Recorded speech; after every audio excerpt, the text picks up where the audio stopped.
of Daf Chav Ches Amid Beis. And the Gemara's, the Mishnah had said that when you have chametz on Pesach, if it belongs to a non-Jew, so then after Pesach you're allowed to benefit from it. If it belonged to a Jew on Pesach, then you're not allowed to benefit from it. On the basis of the verse that says in the Torah, Lo Yirah Lecha Chametz. And we saw a brisa that had three opinions, where Rabbi Yossi Aglili said actually there was no prohibition of benefit of chametz even on Pesach, and Rabbi Shimon said that there's no benefit, there's no prohibition of chametz before or after Pesach, only on Pesach. And Rabbi Yehuda said that there's a prohibition before and after Pesach as well. And so, whose opinion is our Mishnah? So Mani Masnite, our Mishnah, whose opinion is that, which allows a non-Jew's chametz to benefit from, but a Jew's chametz not to benefit from. And in our Mishnah, there is no such distinction. And Rabbi Yehuda makes no such distinction. And he just says chametz after Pesach is prohibited, regardless of whether it was owned by a Jew or non-Jew. Rabbi Yehuda chametz stomach amar. He says a chametz is prohibited after Pesach, afilu denachri, seemingly even if it had belonged to a non-Jew. The Rabbi Shimon. Now, and if it's the opinion of Rabbi Shimon in our Mishnah, the Yisrael Nami Meshri, he actually says that after Pesach, there's no prohibition of benefit from the of chametz, even if it was owned by a Jew. And in our Mishnah, it says it is prohibited. The Yisrael Nami Meshri Kashari, even a Jew's chametz, he permits and benefit. The Rabbi Yossi Aglili. And if you're going to tell us it's opinion of Rabbi Yossi Aglili, Afilotech Mani Nami Meshri Kashari, Bahana. Rabbi Yossi Aglili says a chametz is you're allowed to benefit from even on Pesach itself. There's no prohibition of benefit. He disagrees with the Gemara earlier and the Mishnah earlier. So after Pesach, for sure you're allowed to benefit. So whose opinion, even on Pesach you're allowed to benefit. So whose opinion is our Mishnah?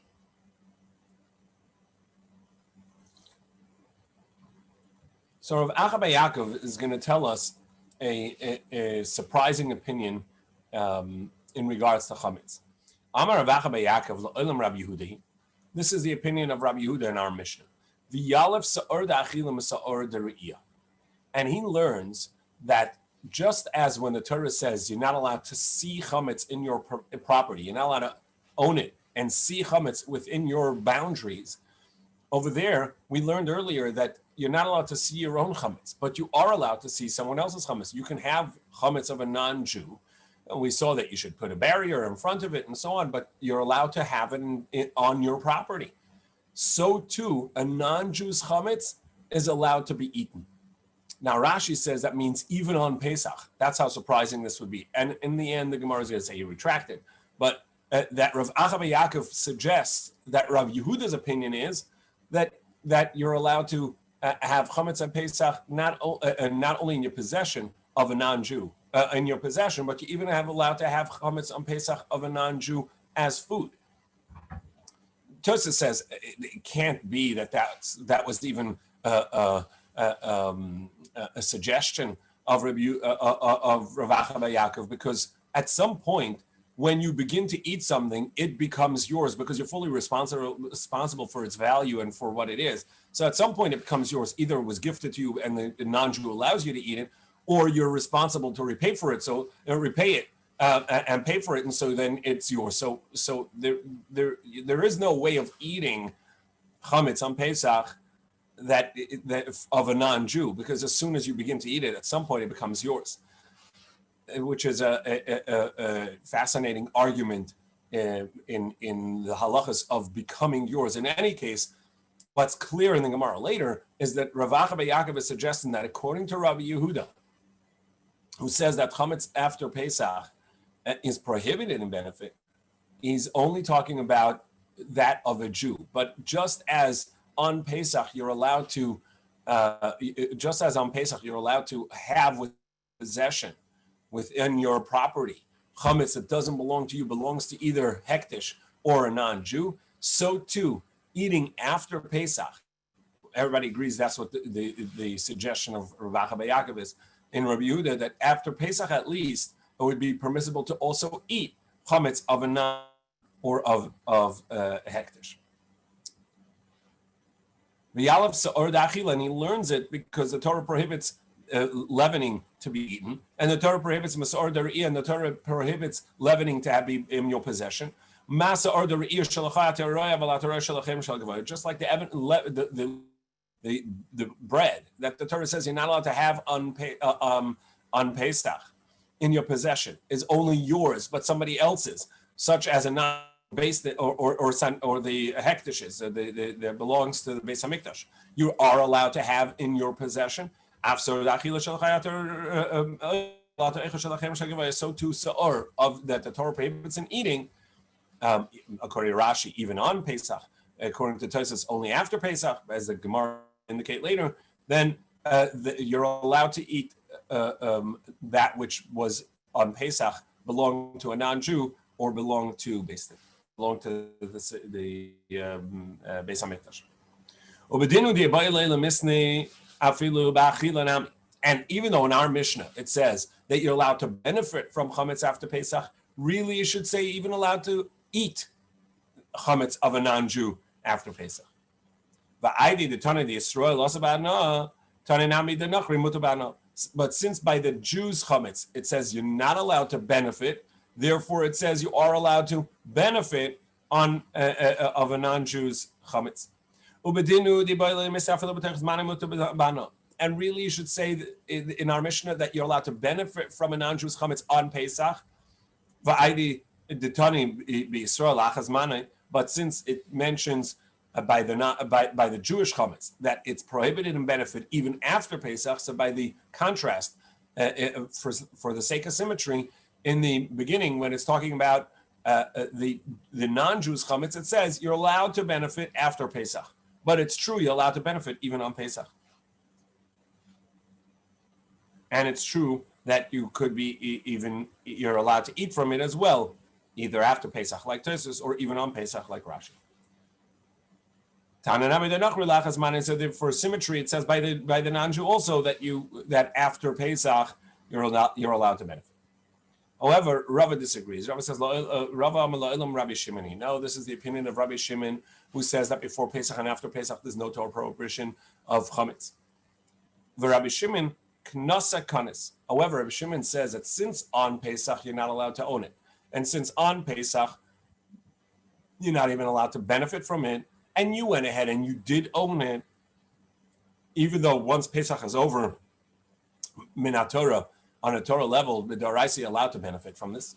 Nevertheless, the Chachamim enacted a penalty that since you owned chametz on Pesach in a manner that was prohibited, after Pesach you cannot benefit from it.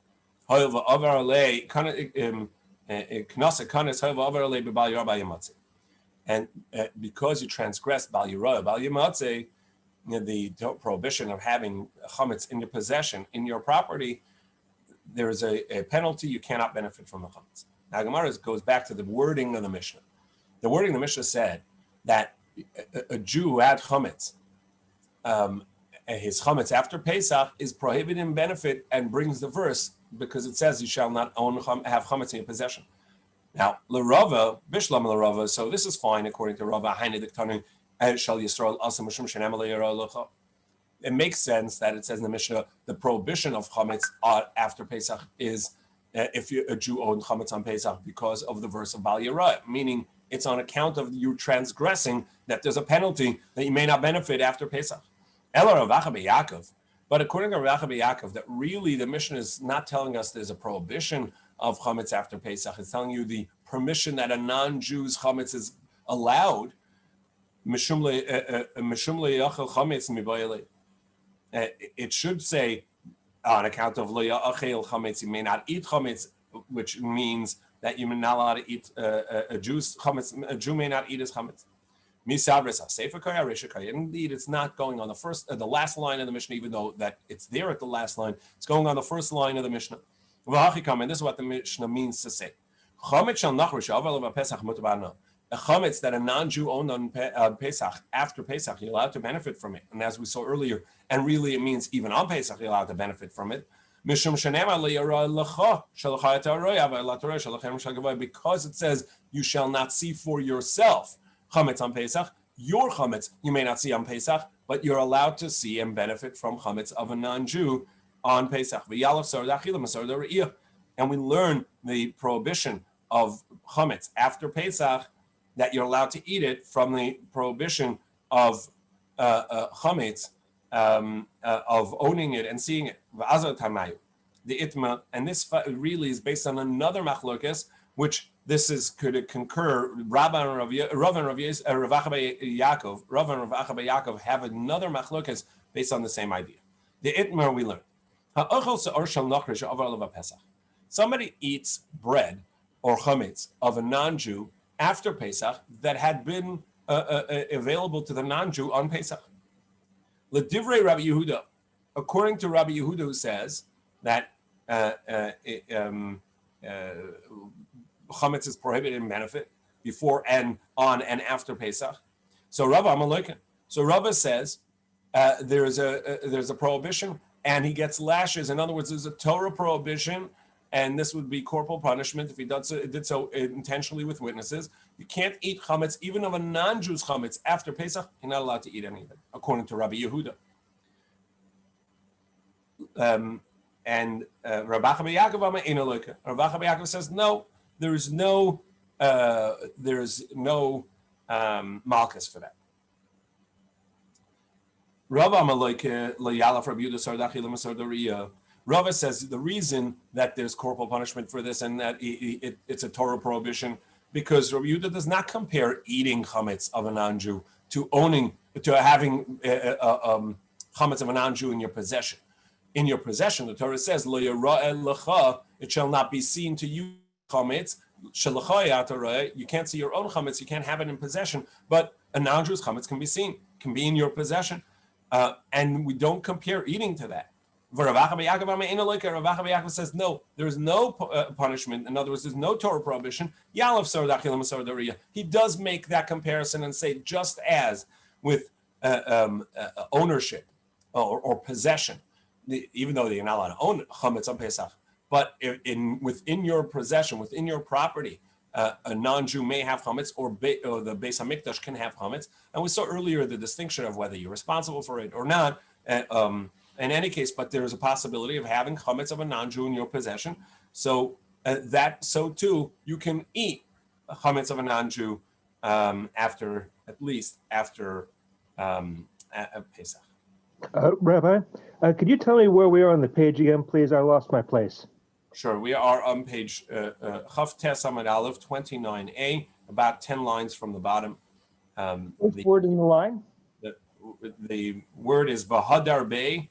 It's the fourth to last words. In the first word of the line is Da'achila.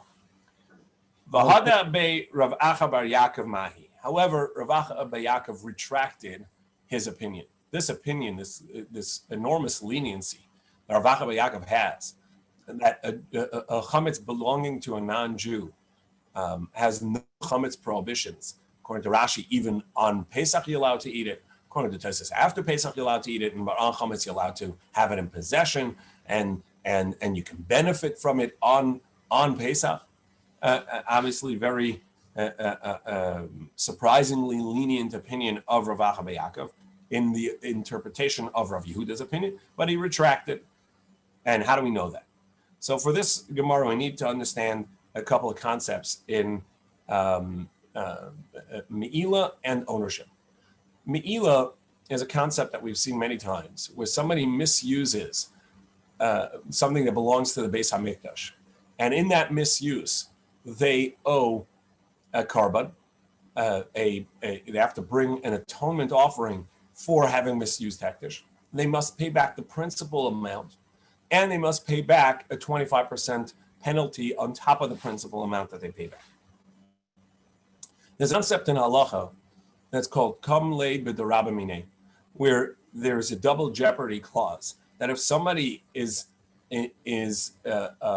transgresses a capital punishment prohibition, the result is that if there's any other fines or punishments along with it, the capital punishment is the only fine, the only punishment they're going to get. That's a double jeopardy to give them lashes and capital punishment, or a fine and capital punishment, etc. So capital punishment would probably mean once they have a punishment that's more severe, that would sort of base them from being able to give them any other punishments as well. It doesn't mean that they don't owe the money per se, but it does mean that Beis Din cannot give them another punishment.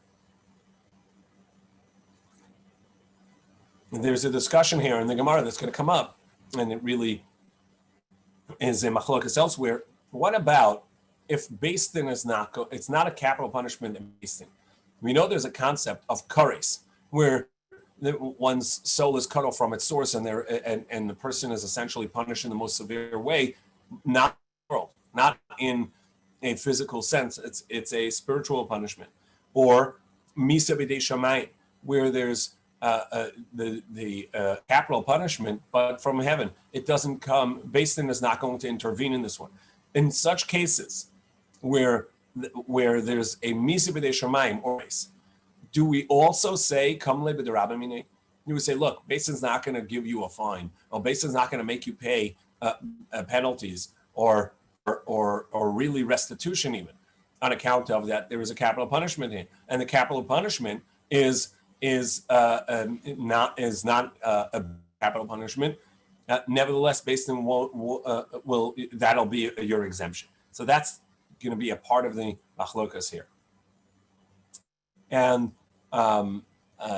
furthermore, the concept of me'ila would be that if there's a gorem l'mameh, a concept of if something has benefit because there's a value not in and of itself, but it can bring you value later, does that have a halachic value?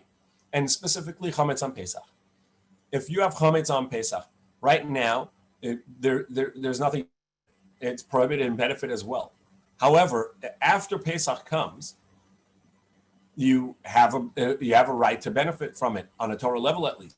And so you're allowed to sell it. So right now, since you're not allowed to benefit from it, it has no monetary value to you. However, there is a value if somebody now, you cannot sell it next week. And so it's a davar hagorem l'mameh. It's not money now, but it is a potential of money later.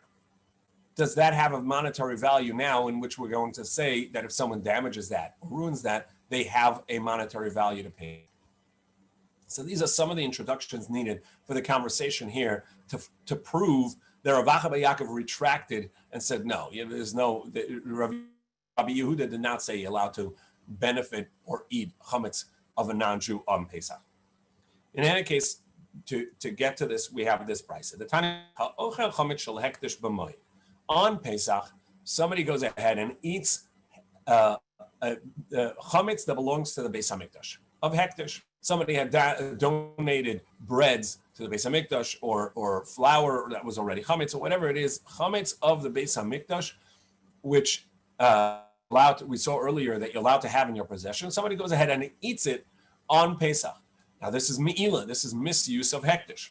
So ma'al, he transgressed and has to bring a korban, a me'ila.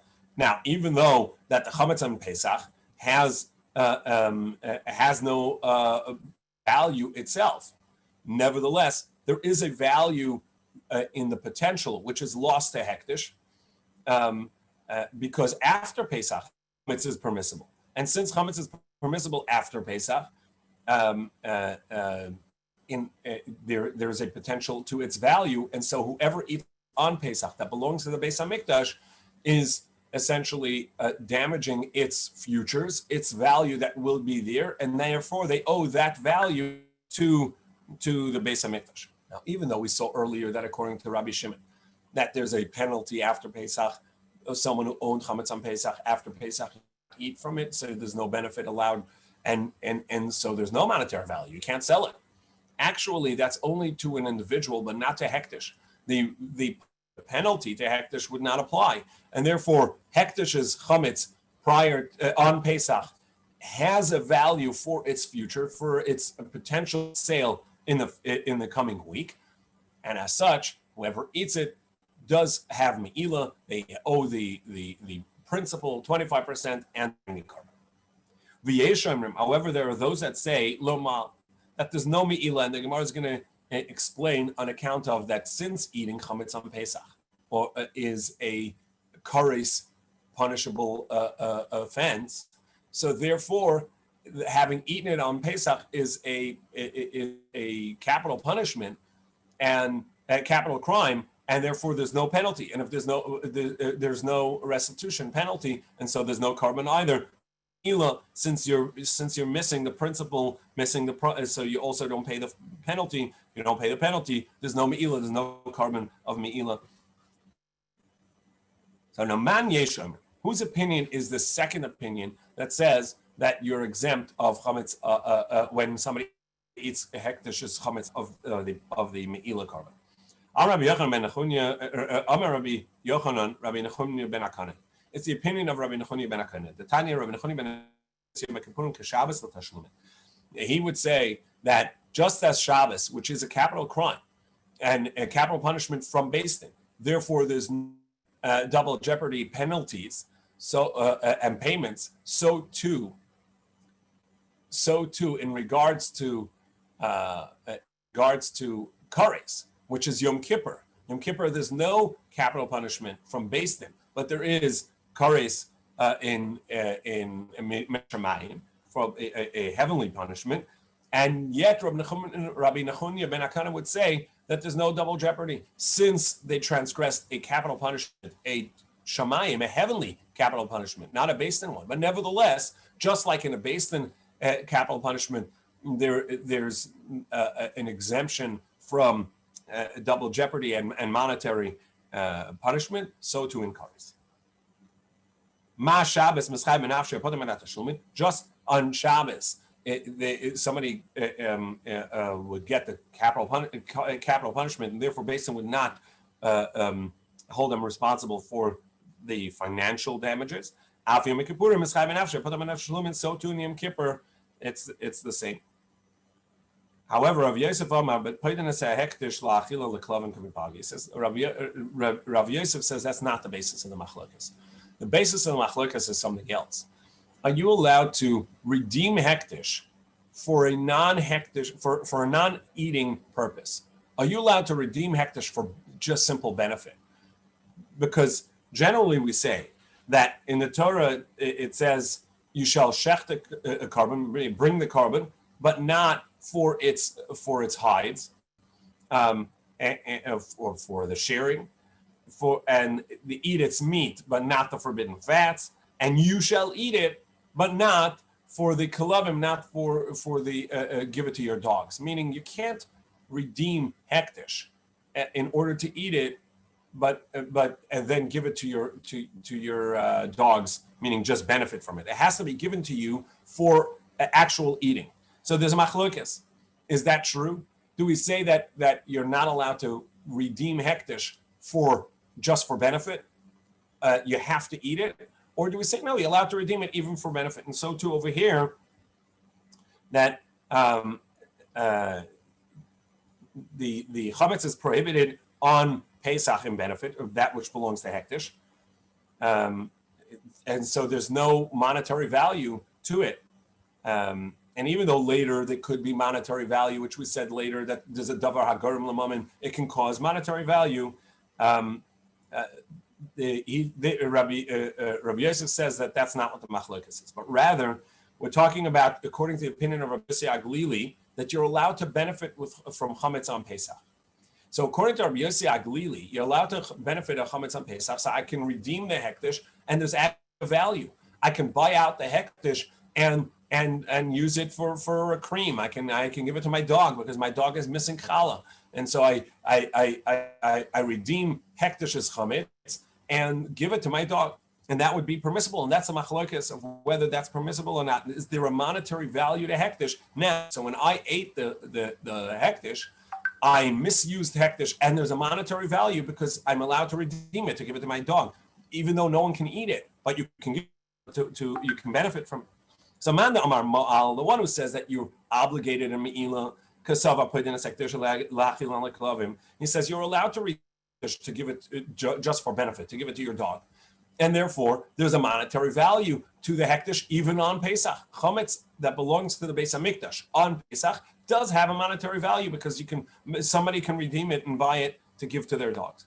And the one who says that there's no me'ila, kesavar ein put in alatridi. So we now have the first opinion says the reason, this is the opinion of the machlokas is based upon whether or not a exemption on the monetary value of the hektish on account of that it's a capital crime. The second opinion is not the basis of the machlokas. The basis of machlokas is whether you're allowed to benefit from chametz whether you're allowed to redeem hektish for benefit or it has to be for eating. Chametz on Pesach you cannot eat, but according to Rabbi Yossi Aglili, you may benefit from it. And if I'm allowed to benefit from it, there's a monetary value because I can redeem it for its benefit to give to dogs. And that's going to be the second machlokas. Are you allowed to or not allowed to redeem hektish just for benefit if you're not going to eat it? Ravacha bar Rava Tanila, he teaches this idea. Now we go to 29b at the top. Rav Yosef. He teaches Rav Yosef's teaching in a different way. He says everybody agrees.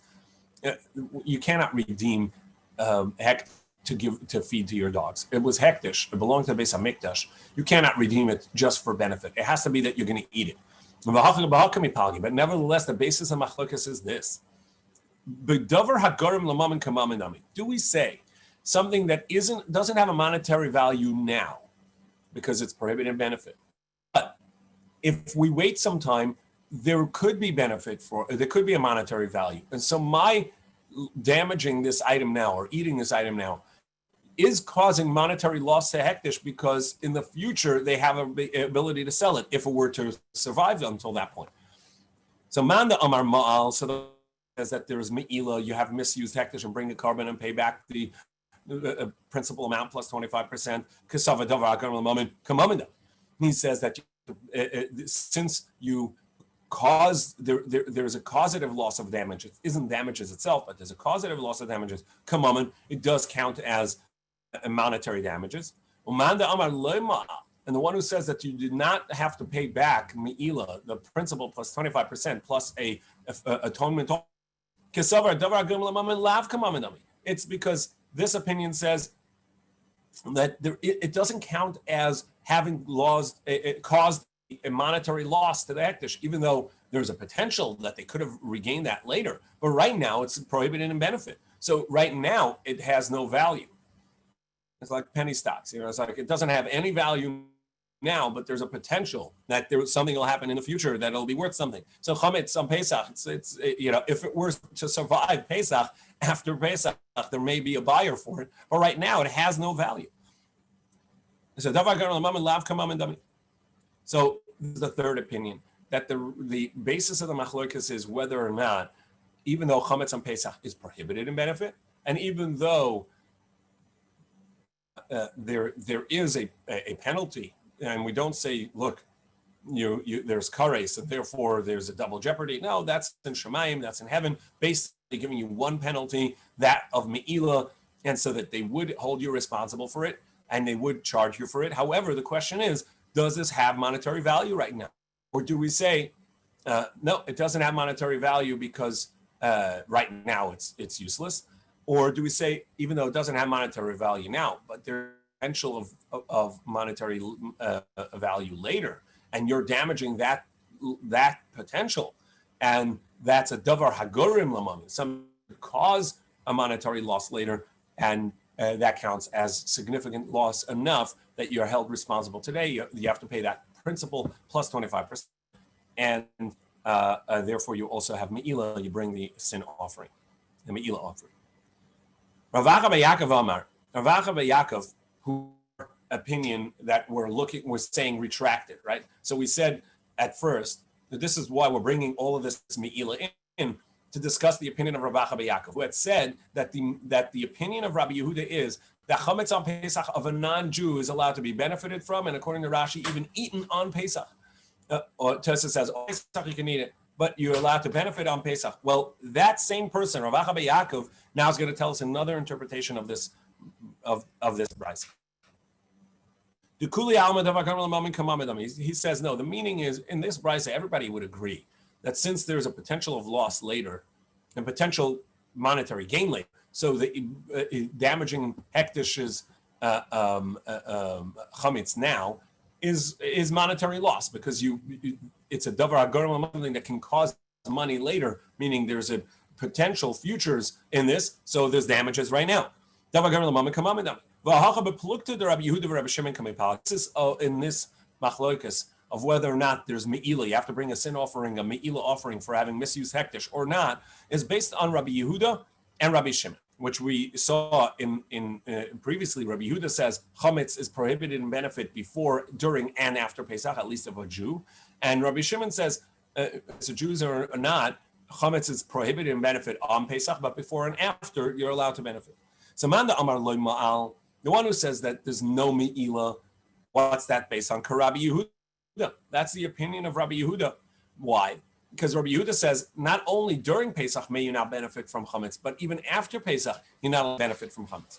Umando Amar Ma'al, and the one that says that, let me just finish explaining that. So Rabbi Yehuda is of the opinion you're not allowed to benefit from chametz on Pesach or after Pesach, and so there is no potential gain, there is no potential value to hektish of, it's right now it's not, it doesn't have value, but later it'll have value. And later it's prohibited in benefit as well. So it's never coming back.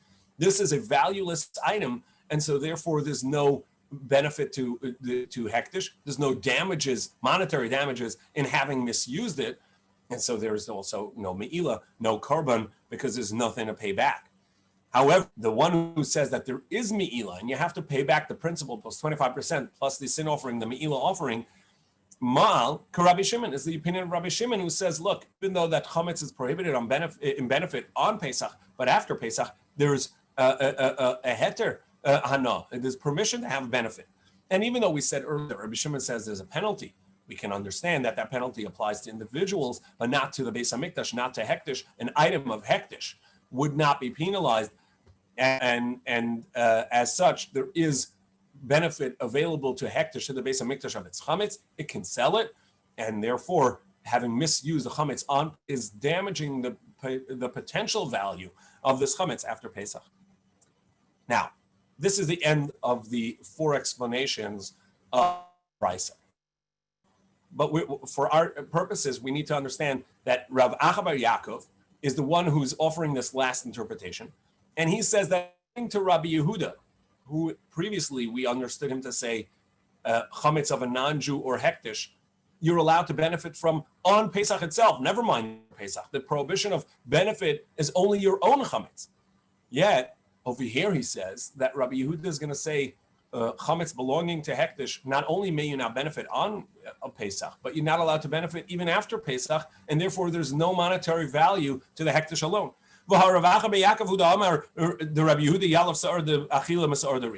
Earlier, he had said that just as you're allowed to have the chametz of a non-Jew or of hektish in your possession, since you don't own it, it's allowed to be in your possession. Only your own chametz you're not allowed to have. And he compared and said, so too you're allowed to benefit from and maybe even eat the chametz of Pesach, of a non-Jew or of hektish on Pesach or after Pesach. In any case, over there, he's clearly saying that there's a benefit to hektish of its chametz. And over here, he says that there's no value to the chametz, not only on Pesach, but even after Pesach, there's no value because there's no benefit. Must be Rav Acha bar Yaakov retracted this really astonishing first opinion that he had, that according to Rabbi Yehuda, chametz on Pesach is allowed in benefit if it belongs to a non-Jew, and after Pesach, you're allowed to benefit and eat it. And according to Rashi, even on Pesach, a chametz of a non-Jew is allowed to be eaten. That was the understanding of Rav Acha bar Yaakov at first in Rabbi Yehuda, but he retracted and said, no, that's not what Rabbi Yehuda meant, and it retracted his opinion.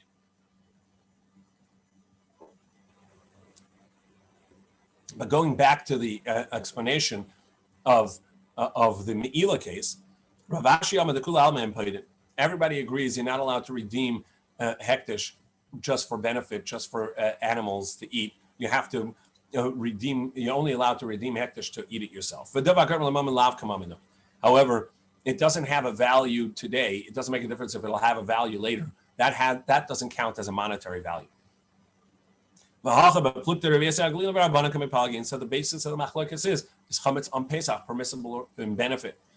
Rabbi Tzvi says chametz on Pesach is allowed to be benefited from, and therefore the hektish chametz you're allowed to. There is a monetary value to it. The one who says that there's me'ila says like Rabbi Yossi. And the one who says there's no me'ila is like the Rabbanan, because you're not allowed to benefit a chametz on Pesach today.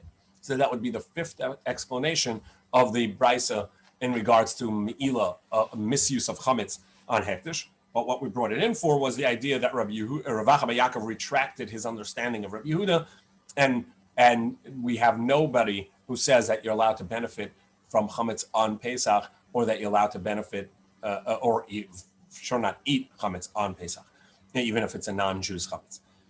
What we do have the leniency of Rabbi Shimon, who says a chametz after Pesach is permissible in benefit, but there's a penalty for people who kept chametz on Pesach that you're not allowed to benefit from their chametz.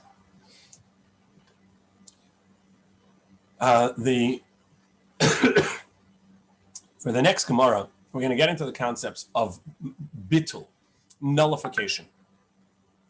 We have to understand a couple of things of nullification. You're probably familiar with. Now, if you have a prohibited item and it gets mixed in 1 in 60 with a prohibited item, with permitted items, that it would be nullified. Meaning, by mistake, you have you're making stew. Mistake, you have in there, you have potatoes and onions and meat and whatever else you may have in there, and somebody's walking by with a cup of milk and trips, and a little bit of the milk falls into the stew. If it's less than a 60th of the total amount that's already in the pot, that milk will be nullified. You cannot remove it, and so it'll be dissipated in the whole of the stew, nullified, and of no concern halachically. It is bittul b'shishim, based on the concept of no sein tam, can it give flavor, and 1 in 60 is the assumed amount that flavor will be diluted to really non-recognizable, and therefore it's permissible. Now, chametz on Pesach may have a rule and maybe have a bittul in less amount.